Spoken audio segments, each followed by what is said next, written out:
Queridos todos, a lo largo de la historia muchas veces el mundo se ha encontrado con personas que en su oscuridad, en su maldad, consiguen llevarnos a todos al desastre.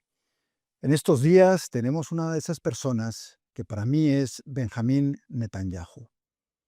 El primer ministro israelí es una persona que ha hecho carrera de utilizar la fuerza para doblegar a otros, tanto internamente dentro de su país como externamente. Aquí ya hemos hablado muchas veces del horror que es el régimen iraní. Hemos sido muy críticos con Hamás, el atentado terrible terrorista que cometió contra Israel, y no estamos para defender a ninguna de las teocracias terribles que tiene Oriente Medio.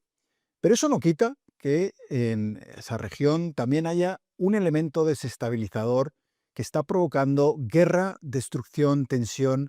Y la pregunta que os hago, ¿es posible que un solo hombre nos lleve a un conflicto global?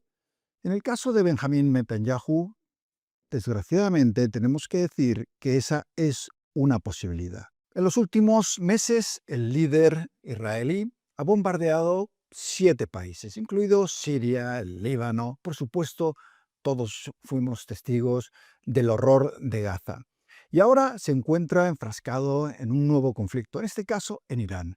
Y además ha logrado lo que parecía imposible, convencer a un presidente de los Estados Unidos para que le secunde en esa cruzada contra la teocracia iraní. Netanyahu voló al retiro vacacional que tiene Trump en Florida, Mar-a-Lago, unos días antes de que empezaran los bombardeos. Y allí convenció al presidente estadounidense de que Irán era una amenaza inminente para Estados Unidos y para Israel. La realidad es que ahora sabemos que esa amenaza estaba completamente exagerada y que los propios generales y los servicios de inteligencia de Estados Unidos no creían nada de lo que decía Netanyahu. Pero Donald Trump sí lo creyó, o al menos consideró que esta guerra era una buena idea. Hoy, después de las primeras semanas, está claro que estaban equivocados. Así que Netanyahu consiguió al fin un presidente de Estados Unidos lo suficientemente irresponsable para seguirle en esta locura. Y las consecuencias las estamos viendo. Crisis de la economía global. El petróleo por las nubes, por encima de los $100. El bolsillo de los ciudadanos ya resintiéndose. El estrecho de Hormuz bloqueado. Y quién sabe cuáles serán las consecuencias en las próximas semanas, porque Donald Trump tiene ahora dos opciones. Una es doblar la apuesta, que es lo que quiere Netanyahu, y otra, hacer una retirada, declarar la victoria, aunque no la haya conseguido, y pasar a otro conflicto. Netanyahu es el gran superviviente, una persona que no tiene ningún escrúpulo, lo ha demostrado en el pasado, y que es capaz de cualquier cosa para sobrevivir. Pero detrás de esa personalidad también hay un objetivo, una ambición, un sueño. Y es el sueño del Gran Israel. Es un proyecto en el que su país dominará la región Oriente Medio a través de la tecnología, la economía y sobre todo la potencia militar. La teoría detrás de ese sueño para Netanyahu es que Israel solo puede sobrevivir regionalmente en el punto tan conflictivo donde se encuentra si es el país más poderoso, si tiene la capacidad de amedrentar e intimidar al resto de los países árabes. Por supuesto, para lograr su objetivo, Netanyahu necesita ese apoyo militar de Estados Unidos, también el silencio de una Europa cómplice ante sus crímenes. Pero hay sobre todo un argumento con el que él se adorna, con el que se protege de todas las acciones que comete, y es el atacar de antisemita a cualquiera que critique al gobierno de Israel. Y es ahí donde mucha gente cae en la trampa. Por supuesto que no hay nada malo en criticar a un gobierno, sea el de Israel, sea el de España con Pedro Sánchez, sea el de Trump en Estados Unidos. Aquí nadie está criticando a los judíos como una población, como una etnia, como una religión.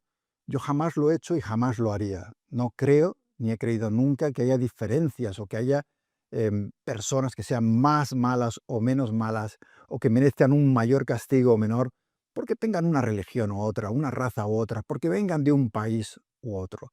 Y sin embargo, La utilización constante del holocausto y del sufrimiento de los judíos, por supuesto inaceptable, es uno de los pueblos más perseguidos en la historia de la humanidad.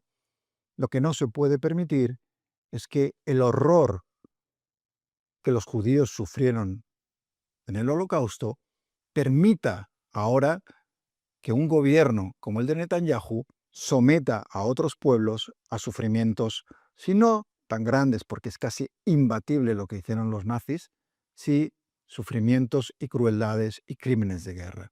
Y por eso siempre me provoca especial irritación cuando escucho a gente que cuando uno muestra una opinión contraria a el bombardeo indiscriminado en Gaza, o cuando uno está en contra de esta guerra en Irán, lo primero que te dicen es que, bueno, eres un aliado de los terroristas, o estás con los ayatolás, o estás con Hamas. Por supuesto, nadie es tan estúpido como para pensar que no sean compatibles el criticar el terrorismo del régimen de los ayatolás y a la vez estar en contra de una guerra que simplemente no va a conseguir los objetivos que se proponía y que además, estoy convencido, va a tener solo unos grandes perdedores, y esos son los propios ciudadanos iraníes. Muy al contrario, creo que son los propios israelíes, los propios judíos, los que deberían decir que en su nombre no están dispuestos a aceptar crímenes de guerra como los que continuamente comete Benjamín Netanyahu. Y esto no tiene absolutamente nada que ver con el legítimo derecho a la defensa que tiene Israel. Más allá de que uno pueda pensar que el Estado de Israel se creó en un sitio adecuado o no. Pero la mayoría de los israelíes no solo no condenan las acciones de Netanyahu, sino que parecen apoyarlas. Hay que recordar que el primer ministro israelí llegó al poder nuevamente en el año 2022 con el gobierno más radical en la historia de Israel. Este año, 3 guerras y 7 países bombardeados después, los israelíes volverán a votar. Y todo indica que es muy probable que vuelvan a escoger a Benjamín Netanyahu para liderar el país en los próximos años. Yo no alcanzo a comprender cómo eso es posible. Es verdad que tampoco vivo en esa región con las amenazas que pueden estar sintiendo los ciudadanos israelíes. Pero cuando veo las encuestas que están saliendo estos días, me sorprende, por ejemplo, que un 80% de los jóvenes apoyen a alguien como Netanyahu. Se declaran, además, esos jóvenes como de derechas o muy de derechas. Bueno, todo el mundo puede declararse como quiera. Me preocupa más que no vean nada malo, por ejemplo, en la manera en la que se arrasó completamente Gaza, en las decenas de miles de niños que murieron con esos bombardeos, o en la falta de una planificación seria en el conflicto de Irán. Lo estamos viendo con el caos económico, con el tráfico aéreo suspendido, con la falta de tráfico mercante en el estrecho de Hormuz y las consecuencias que todo eso está teniendo. Y sin embargo, no parece que israelíes o estadounidenses hubieran planeado las consecuencias o cómo reaccionar ante lo que está ocurriendo. Y lo curioso, en el caso de la sociedad israelí, cuanto más jóvenes, más radicalizados. Una encuesta, por ejemplo, del canal 12 de Israel decía que es precisamente entre aquellos que tienen entre 18 y 21 años donde Netanyahu encuentra un apoyo mayor, casi del 75%. ¿Cómo es posible? Porque uno recuerda en otras épocas donde era la gente joven la que salía a la calle para protestar en contra de la guerra. Y sin embargo, a mí me parece que detrás de este apoyo hay una gran contradicción. Porque yo no creo que Israel sea hoy un lugar más seguro para sus ciudadanos. No creo que Netanyahu les esté dando ninguna garantía de ningún tipo. Al contrario, creo que está logrando más inseguridad y poner en riesgo el futuro de Israel con esta política belicista, expansionista y de la creación de un gran Estado israelí.